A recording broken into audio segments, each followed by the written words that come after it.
Muito bem, o nosso propósito na noite de hoje é conversarmos acerca da religião espírita.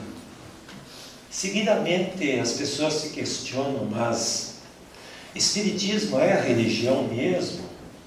Ou é uma doutrina filosófica? E aí surgem até acalorados debates, afirmando que não, doutrina espírita é um conhecimento filosófico. Não, doutrina espírita é uma religião. Inclusive no meio espírita, entre os espíritas, pode haver essa divergência. O nosso propósito na noite de hoje é raciocinarmos, meditarmos acerca desse assunto. Lembrando que a doutrina espírita, que é a fé raciocinada, nos provoca, nos convida a refletirmos. Então, cada um constrói a sua resposta, não é? Mas antes de darmos mais enfoque nesse assunto, me vem à memória, uma certa vez, um encontro memorável que aconteceu entre o grande líder budista da atualidade, o Dalai Lama, e o teólogo brasileiro Leonardo Boff. Conta a história que ambos tiveram um encontro muito produtivo, conversaram animadamente, e a uma certa altura da conversa, não é? Leonardo Boff, então, conta, não é, que dirigiu ao Dalai Lama uma pergunta um tanto quanto capciosa. Não é? E ele perguntou assim: mestre, diga-me, pois, qual é a melhor religião que existe? E o Dalai Lama, então, com toda a sua calma, toda a sua paciência, disse: a melhor religião é aquela que mais te aproxima de Deus. É aquela que te torna mais próximo de Deus. Esta é a melhor religião. Pois bem, o Dalai Lama teve humildade. Ele poderia dizer, sem sombra de dúvidas, a melhor religião que existe é o budismo. Mas não, ele foi humilde. Ele disse que a melhor religião é a que te torna mais próxima do Criador. Lembrando que a palavra religião vem do latim religare, significa ligar novamente, ligar aquilo que estava afastado, ou seja, ligar a criatura ao Criador. No capítulo 8 do Evangelho segundo o Espiritismo, nos diz o seguinte, no item 10. O capítulo é intitulado Bem-aventurados os que têm puro coração. Diz: o objetivo da religião é conduzir o homem a Deus. Ora, este não chega a Deus senão quando se torna perfeito. Somos perfectíveis, não é? Logo, toda religião que não torna o melhor o homem não alcança seu objetivo. Toda aquela em que o homem julgue poder apoiar-se para fazer o mal, ou é falsa, ou está falseada em seu princípio. Tal é o resultado que dão em que a forma sobreleva o fundo. A forma sobreleva o fundo, ou seja, a essência. Nula é a crença na eficácia dos sinais exteriores, se não obsta a que se cometam assassínios, adultérios, expoliações, que se levantem calúnias, que se causem danos ao próximo, seja no que for. Semelhantes religiões fazem supersticiosos, hipócritas, fanáticos, não, porém, homens de bem. E aí nós podemos começar a raciocinar, a pensar que é muito diferente termos religião e termos religiosidade. e esse me parece que foi um tema um tempo atrás, que a Beatriz abordou aqui. A diferença que tem entre ter religião e ter religiosidade. Porque ter religião pode significar apenas um fato social, que eu anoto lá quando faz uma internação no hospital, ou quando vai matricular o filho na escola, ou talvez no emprego, sei lá. Ter religião talvez seja aquele evento social, quase, que se faz, ou seja, no sábado, no domingo, de manhã, porque o pai já fazia assim, o avô fazia assim. É aquela frequência que se faz, talvez, de forma automática, mecânica, até mesmo a uma casa espírita. Hoje é quinta-feira, eu vou porque sempre costumo ir. Eu vou de forma mecânica, como eu vou muitas vezes tomar um passe. Aquilo é cronometrado, aquilo ali faço de forma automatizada, porque muitas vezes vivemos no piloto automático, não é mesmo? Então ter religião significa, talvez, expressar rituais. E aí os rituais são certos, são errados, são adequados, inadequados. E vejamos o que nos diz o Livro dos Espíritos na terceira parte, nas leis morais, na lei de adoração. Na questão 653, porque nós sabemos, não é, ou estamos conhecendo a doutrina espírita, sabemos que não há rituais. E diz assim, a adoração, a questão 653, a adoração tem necessidade de manifestações exteriores? Veja, e o que os espíritos superiores nos dizem? A verdadeira adoração é a do coração. Em todas as vossas ações, imaginai sempre que o Senhor está convosco. 653, continuando, letra A adoração exterior é útil? Então tem finalidade, tem propósito? Sim, se não for uma farsa, uma vã simulação. É sempre útil dar um bom exemplo, mas aqueles que o fazem de forma fingida ou por amor próprio e cuja conduta desmente a piedade que aparentam, dão um exemplo antes mal do que bom e fazem mais mal do que pensam. E aí, como falamos, doutrina espírita, fé raciocinada, será que há necessidade de manifestações exteriores, de cultos exteriores, manifestar a minha religião? E os motivos, por que razão uma pessoa procura uma casa espírita, um centro espírita, não é? Vejamos, diz a cultura, a sabedoria popular, que muitas vezes, não é, nós aprendemos pelo caminho do amor ou pelo caminho da dor. São os dois caminhos, não é, que nos proporcionam a aprendizagem, ou pela dor ou pelo amor. Pois eu digo, sem margem de erro, que a maioria, a maior parte de nós aqui, adentra uma casa espírita é pela dor.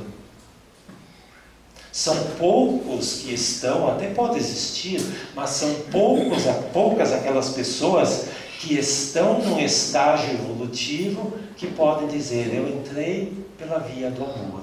A maioria de nós é pela dor.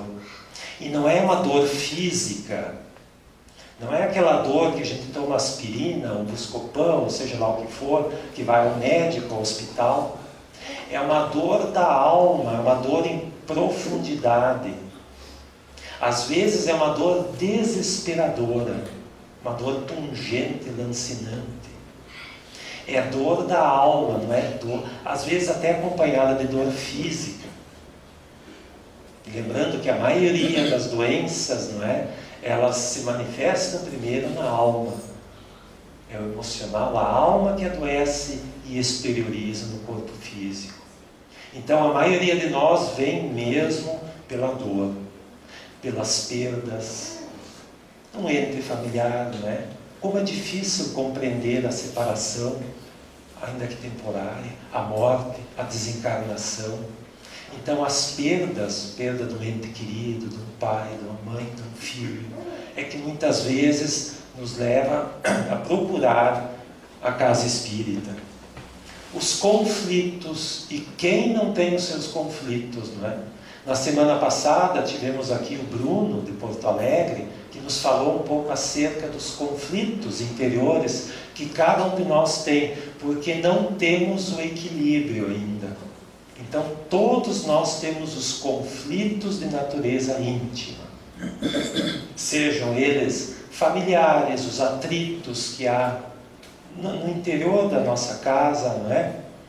Os conflitos íntimos que falamos, os conflitos de ordem sexual, uma sexualidade desregrada, que gera, então, consequências, não é? As doenças, aí sim, as doenças físicas, as longas enfermidades, que nos fazem rever a vida, não é? Perturbação existencial, quando em determinado momento, aquelas crises existenciais, que todos um dia passamos, quem eu sou, por que tanto sofrimento, qual é o sentido da vida, para onde eu vou, existe a vida, continua. Vazio existencial, uma outra situação que é difícil até colocar em palavras, mas todo mundo um dia já sentiu, sabe o que é sentir vazio existencial, sentir-se vazio. É como angústia, é difícil colocar no papel o que significa angústia, mas todo mundo sabe o que é o sentimento denominado angústia. Solidão, e lembrando o trocadilho, aquele que quem é solidário nunca fica solitário. Ideias suicidas, isso é muito sério, não é? É uma depressão, uma doença. Depressão, uma típica doença da alma. Então muitas vezes as pessoas vêm e graças que existe o hospital de almas também, junto a outros recursos terapêuticos, não é? A medicina tradicional, a psicologia, a psicanálise, não é? Mas aqui o hospital de almas, pessoas com ideias suicidas, que bom que vem em busca de consolo, de esclarecimento. Curiosidade, não é? Porque será que, o que acontece numa casa espírita, não é? Tem pessoas que vêm, será que tem batuque, tem tambor, paga luz, tem alguma manifestação exterior, materialização, será que acontece numa casa espírita, não é? Vem pela curiosidade. Ou indicação de alguém, um vizinho, olha, tá bom, eu gostei lá. A gente sente essa fraternidade, essa serenidade ao adentrar nessa casa aqui, não é? Porque há um preparo espiritual. Então, essa serenidade que eu sinto aqui. Ou observando um familiar, um vizinho, nossa, aquela pessoa era tão cheia de conflitos, parece tão melhor. Não é? Então, vai por indicação de alguém, muitas vezes, né? E aí uma frase muito interessante, retirada do Facebook, que bem filtrado, tem algumas coisas bem positivas, né? E diz assim a frase: quem sai da igreja, seja qual o templo, qual a igreja, centro espírita, quem sai da igreja por causa de pessoas, é porque nunca entrou lá por causa de Jesus. E muitas vezes o que acontece? Ah, eu deixei ali na igreja tal, porque aquele povo, não gostei daquelas pessoas. Deixei de frequentar a casa espírita, porque aquela diretoria, não sei, não me agradou, não gostei daquele pessoal lá, dos frequentadores. Ou seja, a pessoa entrou numa casa espírita, não foi por Jesus. Não é? Porque os conflitos sempre acontecem. Ninguém está isento de conflitos. Eu dizia sempre que no mínimo precisa de 2 pessoas para brigar. Não é verdade, uma só basta, porque a razão são os nossos conflitos interiores. Basta nos colocarmos no espelho íntimo que nós já entramos em conflito. Se a gente se olha no espelho exterior, aí a gente já não está muito contente muitas vezes, já é um indício de conflito, que dirá quando serenamos a nossa mente e aí então vemos os nossos conflitos interiores, não é? E lembrando sempre que a causa, na casa espírita, a causa é maior do que a casa. Sempre vai haver conflitos, porque é uma escola, o nosso lar, o nosso ambiente de trabalho, é oportunidade abençoada de exercermos a tolerância, exercermos a caridade, como Jesus nos diz. Continuando, o Espiritismo não pode ser considerado religião no sentido comum, isto é, como culto instituído e formal, como templo ou igreja. Imagens, não temos imagens, não temos rituais, hierarquia sacerdotal, dogmas, mitos e crendices. Entretanto, o Espiritismo pode ser considerado religião no sentido filosófico. Aí vem a profundidade da religião espírita. Se analisado pela finalidade que tem de proporcionar a transformação moral do homem. Então, o verdadeiro princípio da religião é a transformação moral do homem, seja ela qual for. Retomando os ensinamentos do Cristo, para que sejam aplicados na vida diária de cada pessoa, revivendo o cristianismo na sua verdadeira expressão de amor e caridade. Em suma, religando a criatura à sua origem divina. E aí a gente ouve com tanta frequência, né, as pessoas que dizem: não, eu sou cristão, sou católico, sou evangélico, sou protestante, sou espírita, mas eu sou a favor da pena de morte. Mas que contrassenso esse? Deus, desde os tempos imemoráveis, nos vem dizendo: não matarás. Outro dia havia a frase: bandido bom é bandido morto. Lugar de bandido é na cadeia, sim. Aí nós vamos lembrar do Mestre Jesus, o médico de almas por excelência, não é? E o que o verdadeiro médico faz? Ele mata a doença, né? Não o doente. Esse é o objetivo do médico, é matar a doença, jamais matar o doente. Então, nós precisamos refletir acerca da religião, então, que dissemos por aí. E vejam bem, a doutrina espírita, o caráter dela, não é? Ele é progressivo, é uma revelação gradual.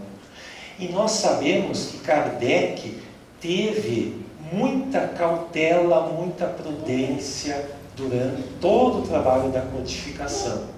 E veja, nada é por acaso. Por quê? Primeiro surge a obra O Livro dos Espíritos, em 1857. Kardec precisa até de neologismos, de palavras novas, palavras que não existiam no vocabulário tradicional, como o termo espírita ou espiritista, como queiram, não é? Então, essa nova proposta, ela precisou de termos novos. E, como disse, nada é por acaso. Kardec, então, seguindo a orientação superior, não é? Divulga primeiro o Livro dos Espíritos, que vai tratar, então, de uma maneira geral, não é? Das questões científicas e filosóficas da doutrina. Posteriormente, em 1861, vem o Livro dos Médiuns, para tratar especificamente da questão da ciência espírita, não é? E só em 1864 surge, então, o Evangelho segundo o Espiritismo. E eu disse prudência, cautela, que Kardec utilizou, por quê? Porque, na época, se Kardec dissesse de imediato que a doutrina espírita é uma nova religião, o que as pessoas iriam pensar? Bom, a religião é vinculada a ritual, a religião é vinculada a corpo sacerdotal, a imagens, a santos, a velas, etc. e tal. E o que as pessoas iriam pensar? É mais uma entre tantas religiões. Não é? Para entendermos melhor, é como, eu vou tomar um exemplo assim, bem nosso aqui, é da palavra navegar. Se nós voltarmos no tempo, se nós pegarmos dicionários mais antigos, a palavra navegar, ela vai apresentar um sentido restrito, a velejar, a singrar, então, andar sobre os mares. Isso é a palavra navegar, não é? Com o advento da internet, a palavra navegar adquiriu mais um sentido.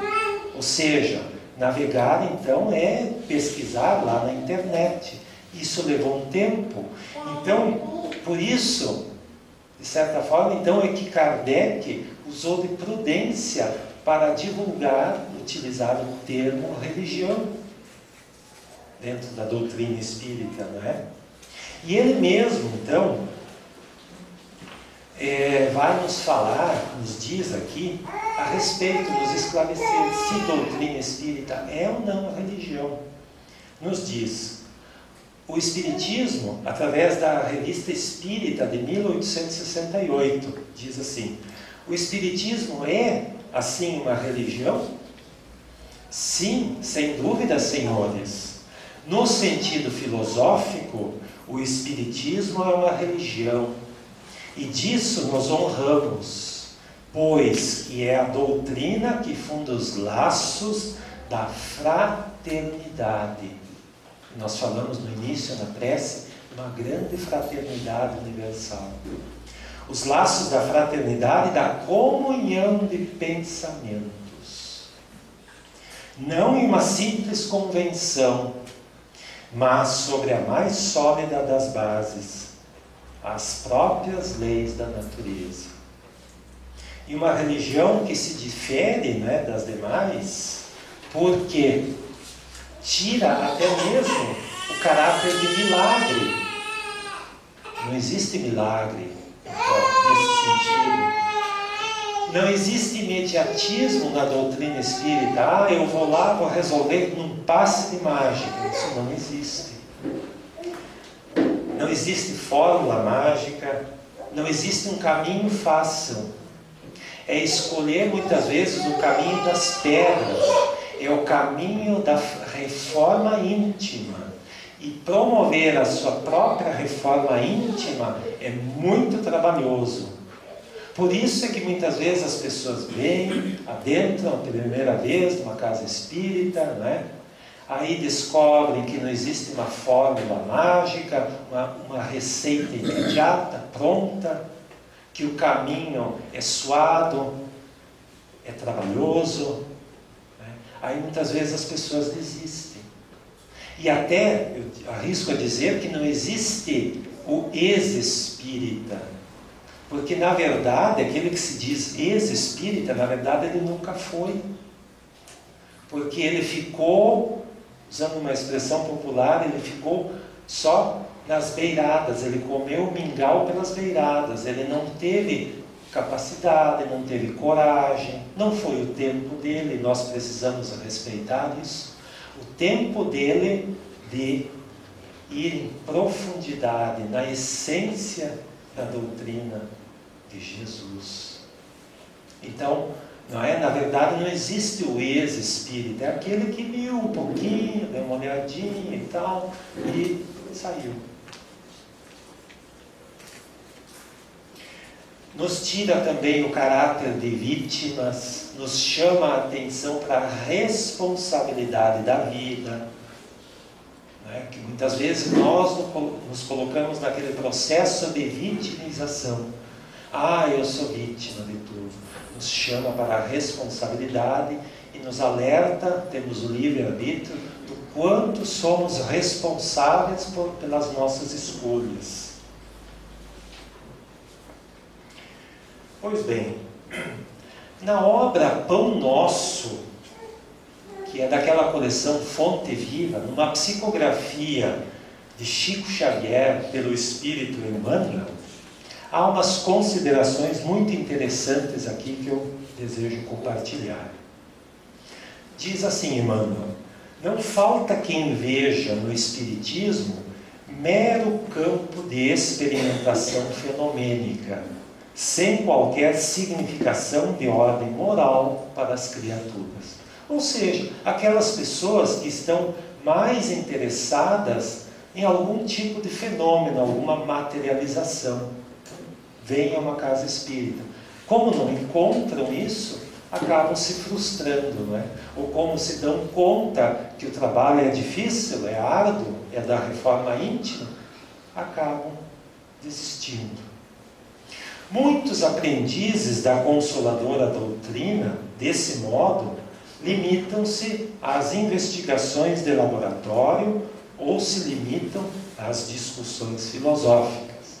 Lembrando, então, que doutrina espírita abrange, contempla ciência, filosofia e religião. Claro, é necessário, pode-se conhecer a ciência espírita, o aspecto moral, a filosofia espírita, né? Mas a religião espírita é o principal aspecto. Não adianta guardar a certeza na sobrevivência da alma, além da morte, sem o preparo terrestre na direção da vida espiritual. Então, de nada adianta eu ter esclarecimento, saber que a vida continua, que existe a reencarnação, que existe o perispírito, mas se eu não melhorar, se eu não me tornar uma pessoa, um ser humano melhor. E nesse esforço de habilitação, não dispomos de outro guia mais sábio, mais amoroso que o Cristo. Às vezes até as pessoas dizem: ah, mas a doutrina espírita não é cristã.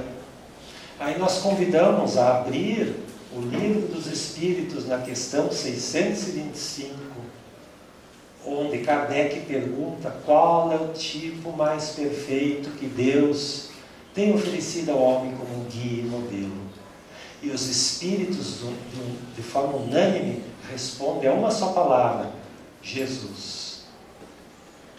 O problema não é apenas de saber, é o de reformar-se cada um para a extensão do bem. Esse que é o problema. Não é? Aí é como Jesus dizia, né? Muito Jesus, louvo-me nos lábios, mas não no coração. E Kardec complementa: é muito Jesus na boca e muito pouco no coração. Continuando, Emmanuel nos diz: afeiçoemo-nos, pois, ao Evangelho sentido e vivido, compreendendo o imperativo de nossa iluminação interior. O outro é a responsabilidade dele, a nossa iluminação interior. Porque, segundo a palavra oportuna e sábia do apóstolo, todos devemos comparecer ante o tribunal do Cristo, a fim de recebermos de acordo com o que realizamos, estando no corpo o bem ou o mal.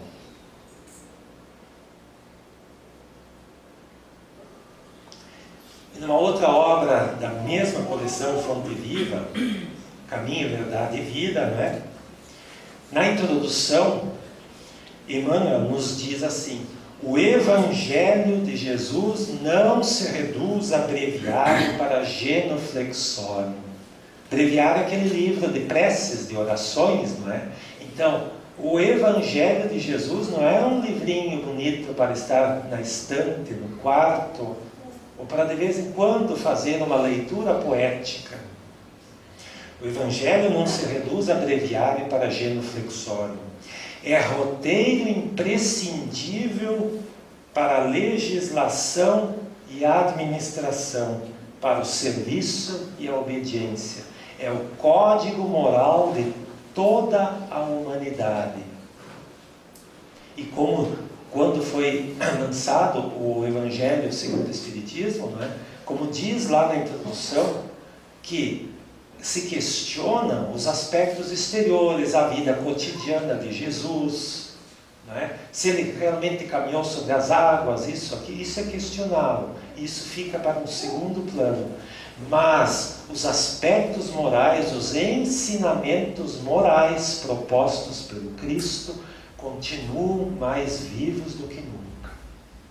Tanto que Jesus nos diz, é a água viva do Evangelho, né?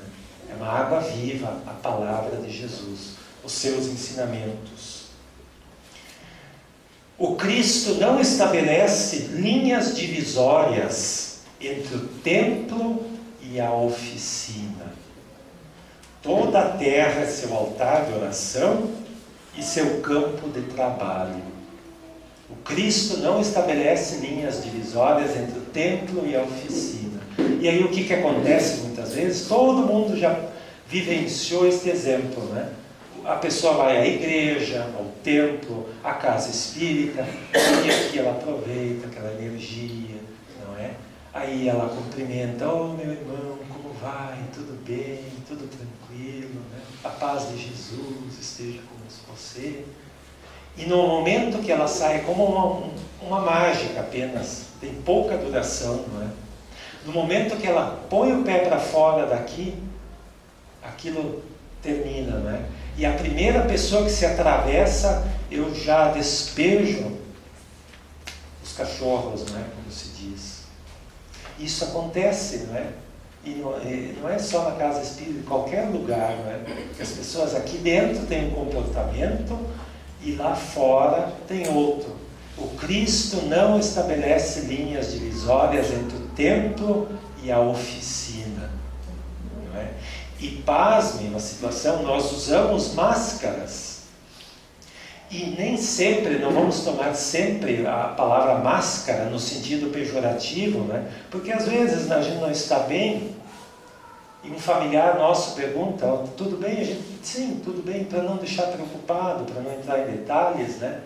Mas vejam só, pasmem o que já aconteceu, inclusive aqui dentro, né?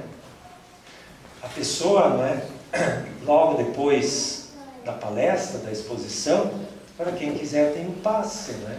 Veja, já aconteceu de pessoas furar a fila do passe aqui dentro. Então o efeito dura muito pouco.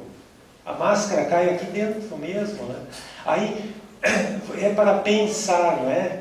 Que tipo de vibração eu passando a perna no outro, logrando, ludibriando, não é? Que tipo de energia, de vibração eu estou emitindo, o que eu vou receber? Depois, o passe é fraco, não sei, não é bom. Ou então vem de forma mecânica, automática, aqui, cronometrado o tempo, não é? 8h30, mais ou menos 8h30 termina a palestra, não tem muita gente, 5 minutos ali, eu tomo passe, 8h45 estou em casa, tudo no automático, não é? Toda a terra é seu altar de oração e seu campo de trabalho ao mesmo tempo, por louvá-lo nas igrejas e menoscabá-lo nas ruas, muito Jesus na boca e ainda muito pouco no coração. Por louvá-los nas igrejas e menoscabá-lo nas ruas é que temos naufragado 1000 vezes. Por nossa própria culpa. Todos os lugares, portanto, podem ser consagrados ao serviço divino. E Jesus disse, né? Este povo honra-me com os lábios, mas o seu coração está longe de mim. E a doutrina espírita, não é? Ela nos diz na máxima que não há salvação fora da caridade. Ela não diz, não há salvação fora do catolicismo ou da religião A, B, C. Não diz, não há salvação fora da verdade. Não há salvação fora do espiritismo. Aliás, quando retornarmos à pátria espiritual, não existe carteiraço, não dá para dizer, eu fui um bom católico, eu fui um bom protestante, eu fui um bom evangélico, eu fui um bom espírita, né? Porque quando prestarmos contas da nossa existência, né, não vai ser levado em conta a frequência ao centro espírita de todas as segundas, né? Mas a nossa consciência, o nosso tribunal é que vai nos perguntar: o que fizeste pelo teu próximo? Deste de beber a quem tinha sede? Deste de comer a quem tinha fome? Abrigaste quem estava ao relento? Vestiste quem estava nu? O que tu fizeste pelo teu próximo? É a caridade, que é a senha para se chegar a Deus, é a caridade. E para encerrarmos aqui, não é? Eu, quando comecei a conhecer a doutrina espírita, até um pouco antes, não é? Eu assistia um filme, e na minha opinião, isso é muito particular, não é? O filme Dr. Bezerra de Menezes é o melhor, assim, daqueles filmes com temática espírita, né? E a gente convida, quem não assistiu, tem a oportunidade de ver, Dr. Bezerra de Menezes, Diálogo de um Espírito, né? E há uma parte, assim, daquele filme, muito tocante, que é uma parte que eu li várias vezes, que é um encontro, uma espécie de um debate entre um materialista e o doutor Espírita, o doutor Bezerra, né? E eu tomo a liberdade de ler esse trecho do filme que foi retirado dessa obra aqui, o livro Estanque da Vida, pelo irmão X, que diz assim: materialismo e espiritismo. Conta-se que o doutor Bezerra de Menezes orientava no Rio uma reunião de estudos espíritas, com a palavra livre para todos os circunstantes, quando, após os comentários diversos, perguntou se mais alguém desejava expressar-se nos temas da noite.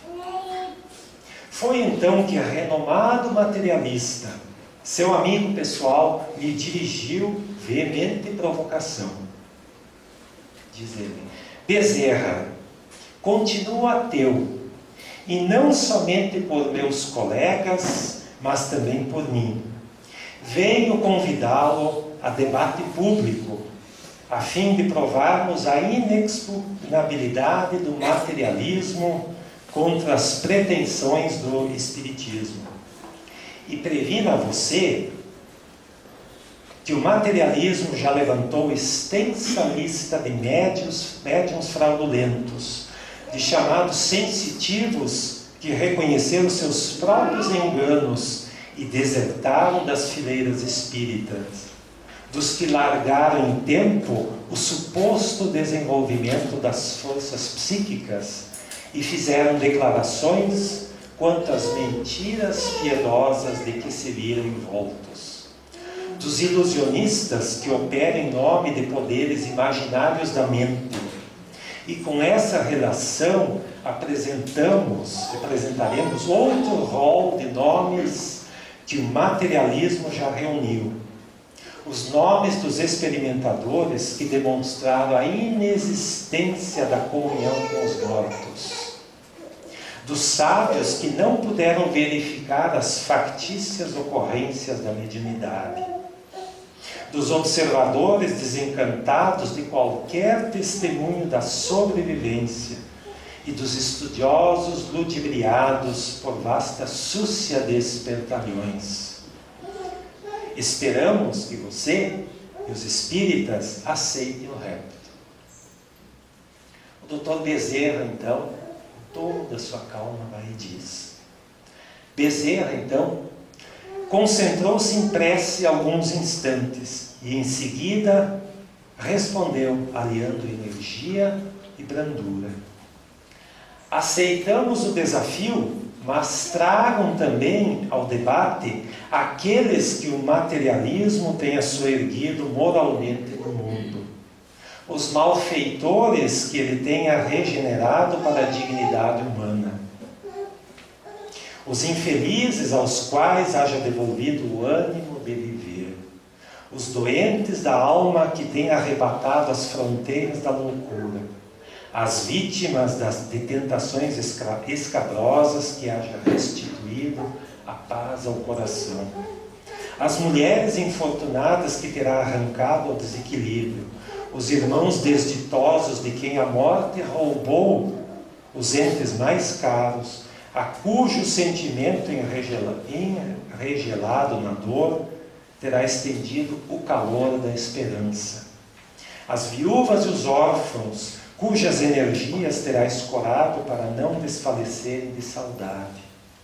ante as cinzas do túmulo, os caluniados, aos quais terá ensinado o perdão das ofensas, os que foram prejudicados por atos de selvageria social, massacrados de legalidade, a quem haverá proporcionado sustentação para que o olvidem os ultrajes recebidos, os acusados injustamente, de cujo espírito rebelado terá subtraído o fel da revolta, substituindo-o pelo bálsamo da tolerância, os companheiros da humanidade que vieram do berço cegos ou mutilados, enfermos ou paralíticos, aos quais terá tranquilizado com princípios de justiça, para que aceitem pacificamente o quinhão de lágrimas que o mundo lhes reservou. Os pais incompreendidos, a quem deu força e compreensão para abençoarem os filhos ingratos e os filhos abandonados por aqueles mesmos que lhe deram existência, aos quais auxiliou para continuarem honrando e amando os pais insensíveis que os atiraram em desprezo e desvalimento. Os tristes que hajam imunizado contra o suicídio, os que foram perseguidos sem causa aparente, cujo pranto terá enxugado nas longas noites de solidão e vigília, afastando-os da vingança e da criminalidade. Os caídos de todas as procedências, a cujo martírio tem ofertado apoio para que se levantem. E nesse ponto da resposta, o velho lidador fez uma pausa, limpou as lágrimas que lhe deslizavam no rosto e terminou. Ah, meu amigo, se vocês puderem trazer um só dos desventurados do mundo, a quem o materialismo terá dado socorro moral, para que se liberte do cipoal do sofrimento, nós, os espíritas, aceitaremos o repto. Profundo silêncio caiu na pequena assembleia, e porque o autor da proposta baixasse a cabeça, Bezerra, em prece comovente, agradeceu a Deus as bênçãos da fé e encerrou a sessão.